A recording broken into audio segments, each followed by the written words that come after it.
Hello बच्चों, let us read this question. Question say that let a equals to x belongs to R and x lies between -1 to 1.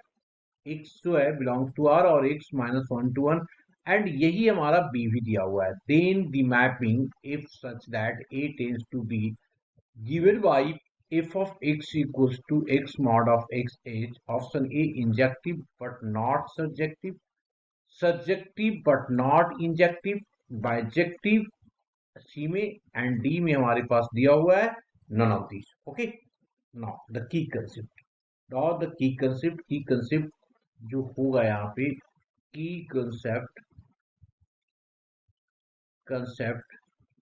First if first if range is equals to codomain then function is onto at second align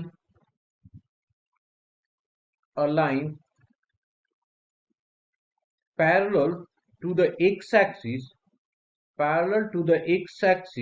cuts the graph parallel to x-axis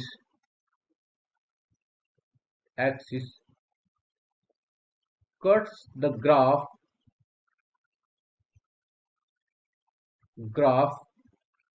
of given function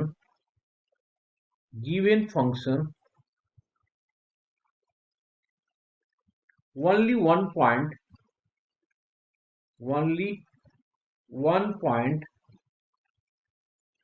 then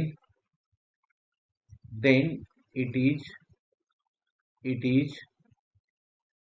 1 1 और अगर 1 1 1 2 दोनों ही है तो क्या हो जाएगा, bijective होगा. अगर दोनों फर्स्ट और सेकंड दोनों की कंसेप्ट को सेटिस्फाइड करता है तो बाइजेक्टिव हो जाएगा. क्लियर. अब हमारे पास गिवन क्या है, सो देखिए हमारे पास गिवन है given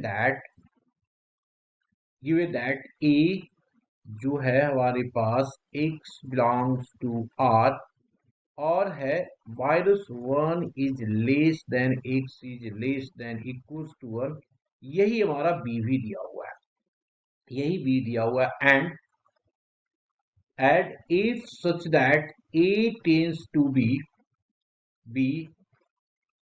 also f of x is equals to x mod of x. ये हमारा दिया हुआ है. इसको ओपन करेंगे तो क्या आ जाएगा, एक तो ये आ जाएगा एक्स स्क्वायर और दूसरा आ जाएगा माइनस ऑफ एक्स स्क्वायर. ये कब होगा, जब x is greater than equals to 0 होगा. ये कब होगा, जब x इज लेस देन 0 होगा. डॉट. अब हम लोग क्या कर लेते हैं, इसकी ग्राफ बनाते हैं. सबसे पहला तो इसकी ग्राफ बनाते हैं. अगर लेमैन जैसे भी ग्राफ बनाएंगे तो भी कोई दिक्कत नहीं है. ये देखो अगर मैं 0 पुट कर दूं, क्योंकि 0 लिया हुआ है यहाँ पे, तो ये 0 पुट कर दिया तो बाई भी 0 आ जाएगा. और अगर मैंने 1 लिया तो 1 ही आएगा, यहाँ पे कहीं आएगा. और अगर मैं 2 लिया तो ये 4 आ जाएगा. मतलब ये बढ़ता जाएगा. इस तरीके से ग्राफ होगा, है ना, ऐसा कुछ ग्राफ होगा.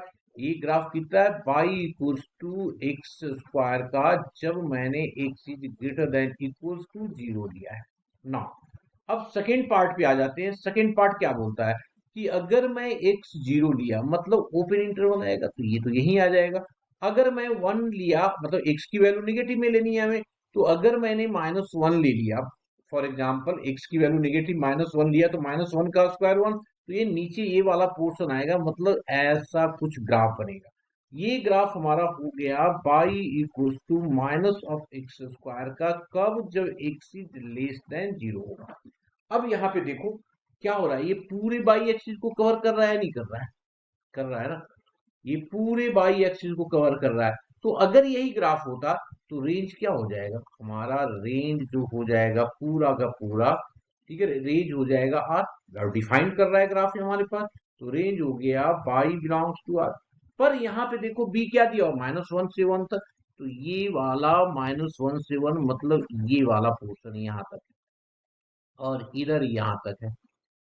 ठीक है जी. ये यहां से यहां तक, मतलब ये -1 से लेके 1 तक। दूसरी चीज ये हो गया हमारे पास, मतलब ये हमारा होगा 1 1। और 1 1 के लिए एक लाइन खींच लो parallel to the X axis, तो कहीं पे वन हम खींच लेंगे लाइन। देखो ना, यही खींचते हैं लाइन। तो कितने बार कट करेगा? 1 बार। यहाँ पे खींचो, कितने बार कट कर रहा है? 1 बार ही कट कर रहा है। मतलब ये 1 1 भी है और ऑन टू भी है। इसका मतलब कौन सा ऑप्शन सही होगा जी? कौन सा? That is the third option, bijective, क्योंकि ये 1 1 फंक्शन भी है और ऑन टू भी फंक्शन है। ठीक है, तो third option is the correct option. Hope you understood it well. Best of luck.